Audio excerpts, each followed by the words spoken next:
Hello guys, मैं Sophia personal teacher से आपके लिए केमिस्ट्री की एक और नई वीडियो के साथ में। और हम यहाँ पर पढ़ रहे हैं वो टॉपिक्स 11th एंड 12th के जो हम उस वक्त नहीं कर पाए थे, उन टॉपिक्स को यहाँ पर हम कवर अप कर रहे हैं। यहाँ पे मैं आपको कोशिश कर रही हूँ कि जो भी रिएक्शंस मैंने जिन भी चैप्टर्स के आपको 1 बाय 1 करके जब पढ़ाई थी तो उसमें से कुछ रिएक्शंस छूट गई थी, तो क्यों ना आपको एक साथ उन सभी रिएक्शंस का रिविज़न करवा दिया जाए और जो रिएक्शंस छूट गई हैं वो भी उसके अंदर क्या हो जाएगा, इंक्लूड हो जाएगा। तो लास्ट तक हमारा जो चैप्टर चल रहा था वो चल रहा था हैलोएल्केन्स एंड हैलोएरीन्स, और हैलोएल्केन्स एंड हैलोएरीन्स में हमने हैलोएल्केन्स वाला पार्ट पूरा कंप्लीट कर लिया था। आज मैं आपको यहाँ पर हैलोएरीन वाला पार्ट कंप्लीट कराने वाली हूँ। तो हैलोएरीन की कुछ केमिकल रिएक्शंस, केमिकल प्रॉपर्टीज़ को हम यहाँ पर स्टडी करने वाले हैं। देखिए, सबसे फर्स्टली अगर हम यहाँ पर बात करें हैलोएरीन की केमिकल रिएक्शन की, हम यहाँ पर बात कर रहे हैं, तो हैलोएरीन की जो सबसे पहली जो केमिकल रिएक्शन यहाँ पर होती है वो केमिकल रिएक्शन हम यहाँ पर स्टडी करेंगे, जिसको मैं यहाँ पर बोल रही हूँ, ठीक है, न्यूक्लियोफिलिक सब्स्टिट्यूशन रिएक्शन।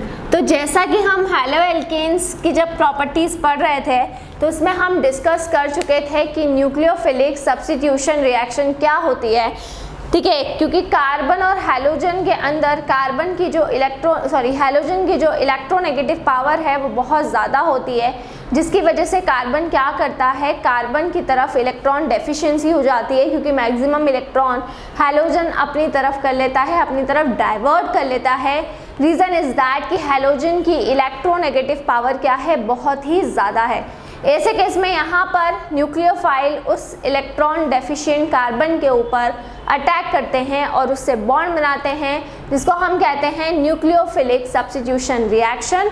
और इसकी कुछ 2 मैकेनिज़म्स आपने पढ़ रखी थी, ठीक है, तो 2 मैकेनिज़्म मैंने आपको ऑलरेडी इसकी पढ़ा दी थी। अब यहाँ पर मैं आपको न्यूक्लियोफिलिक सब्स्टिट्यूशन रिएक्शन कितने तरह की होती है हैलोएरीन्स के अंदर सारी रिएक्शन एक चार्ट के थ्रू समझाने वाली हूँ। सो आपको जितनी भी हैलोएरीन्स की न्यूक्लियोफिलिक सब्स्टिट्यूशन रिएक्शन होती हैं उसको अलग से बिल्कुल भी पढ़ने की ज़रूरत नहीं है, उसको आप इस फ्लो चार्ट के थ्रू ही कवर अप कर सकते हैं। तो अब इस फ्लो चार्ट के थ्रू हम किस तरीके से देखिए उसको कवर अप करेंगे। सबसे पहले मैं यहाँ पर ले रही हूँ हैलोएरीन, मतलब कि मैंने मान लीजिए कि यहाँ पर मैंने ले लिया है क्लोरोबेंजीन को, बेंजीन और बेंजीन के ऊपर Cl, इसको बोला जाता है क्लोरोबेंजीन। तो यहाँ पर मैंने किसको लिया है, यहाँ पर मैंने क्लोरोबेंजीन को यहाँ पर ले लिया है। और ये जो क्लोरोबेंजीन है, ये क्लोरोबेंजीन 4 टाइप से रिएक्शन कर सकता है। ये पहला टाइप हो जाएगा इसका, फिर ये दूसरा टाइप हो जाएगा इसका, फिर ये 3rd टाइप हो जाएगा और फिर ये 4th टाइप हो जाएगा। तो हमें टोटल इसके अंदर 4 न्यूक्लियोफिलिक सब्स्टिट्यूशन रिएक्शन को स्टडी करना है। 4 टाइप की न्यूक्लियोफिलिक सब्स्टिट्यूशन रिएक्शन हम देखेंगे, ठीक है। क्लोरोबेंजीन के अंदर मतलब हैलोएरीन के अंदर 4 टाइप की न्यूक्लियोफिलिक सब्स्टिट्यूशन रिएक्शन को ही हमें स्टडी करना है। तो न्यूक्लियोफिलिक सब्स्टिट्यूशन रिएक्शन इन हैलोएरीन, सबसे पहले हम यहाँ पर डिस्कस कर लेते हैं कि फर्स्ट रिएक्शन तो हम करवाते हैं फर्स्ट रिएक्शन में हाइड्रोलिसिस, और हाइड्रोलिसिस में हम रिएक्शन करवा देंगे NaOH के साथ में। देखिए, तो सबसे पहली रिएक्शन, सबसे फर्स्ट रिएक्शन जिसमें मैं क्या करवा रही हूँ, हाइड्रोलिसिस करवा रही हूँ। हाइड्रोलिसिस का मतलब हो जाएगा मेरे को किसके साथ में रिएक्शन करवाना है, NaOH सोडियम हाइड्रोक्साइड के साथ में मुझे यहाँ पर रिएक्शन करवाना है। तो जब NaOH के साथ में मैं यहाँ पर रिएक्शन कराऊंगी लगभग 350 डिग्री सेल्सियस, और 350 डिग्री सेल्सियस यहाँ पर रहेगा, यहाँ लिख देती हूँ मैं 350 डिग्री सेल्सियस यहाँ पर क्या रहेगा, टेम्परेचर रहेगा, और लगभग आपका 300 एटमॉस्फेरिक प्रेशर रहता है, ठीक है ना। तो देखिए यहाँ पर क्या बनता है, यहाँ पर देखिए ये जो आपका सोडियम रहेगा, सोडियम और ऑक्सीजन, ये इस क्लोरीन को डिस्प्लेस कर देंगे। मतलब यहाँ पर जो आपका ONA है वो एज अ न्यूक्लियोफाइल बिहेव कर रहा है, जो Cl को क्या कर रहा है, Cl को रिप्लेस कर रहा है। तो ONA is a nucleophile. So ONA यहाँ पर न्यूक्लियोफाइल है और वो इस क्लोरीन को क्या करेगा, रिप्लेस करेगा। और जब इस क्लोरीन को वो रिप्लेस करेगा तो ऊपर आ जाएगा ONA, बेंजीन के ऊपर क्या आ गया, ONA आ गया। बोले इसको क्या बोलते हैं मैम, इसको बोला जाता है बेटा सोडियम फिनॉक्साइड, इसका नाम होता है सोडियम फिनॉक्साइड। ठीक है। और फर्दर जब और आगे आप इसका एसिडिफिकेशन करेंगे और आगे जब आप H+ आयंस के साथ में इसकी रिएक्शन करवा देते हैं तो यहाँ पर क्या होता है, जो H रहता है वो Na की प्लेस ले लेगा कुछ इस तरीके से, और यहाँ पर आपका क्या बन जाएगा, ये आपका बन जाएगा यहाँ पर फिनॉल।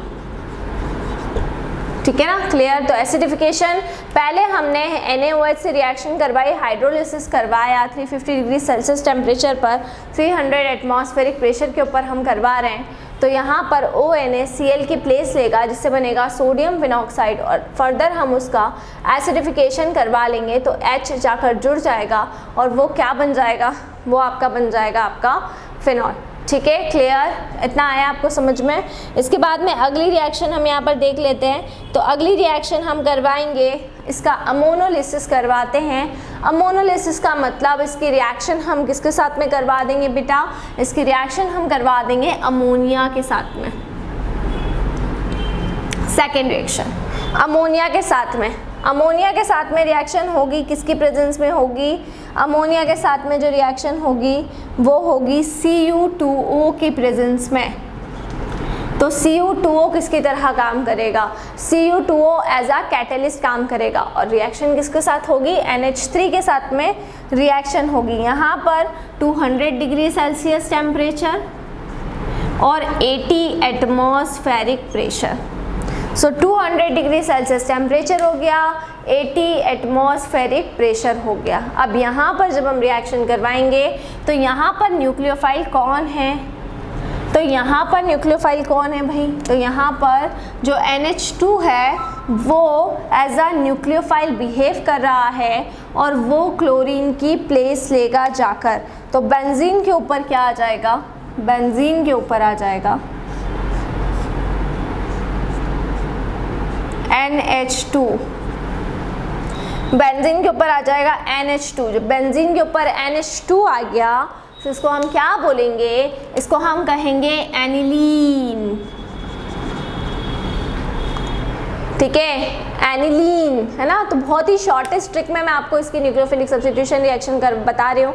आपको यहाँ पर एक हेलोएरीन लेना है, NaOH से रिएक्शन करवाएंगे तो फिनॉल तक पहुँचना है, NH3 से करवाएंगे तो एनिलीन तक पहुँच जाओगे आप लोग। ठीक है, तो ये बन जाएगा आपका एनिलीन है ना, और रिमेनिंग प्रोडक्ट इसमें HCl निकल जाएगा। तो रिमेनिंग प्रोडक्ट लिखने की ज़रूरत ही नहीं है, केवल मेन प्रोडक्ट याद रखना है। ठीक है, रिमेनिंग प्रोडक्ट अपने आप याद आ जाएगा, मेन प्रोडक्ट याद है तो क्लियर है। उसके बाद थर्ड रिएक्शन की बात कर लेते हैं। फिर थर्डली हम क्यूप्रस साइनाइड से रिएक्शन करवाएंगे। तीसरी रिएक्शन हमारी CuCN, इसको हम बोलते हैं क्यूप्रस साइनाइड।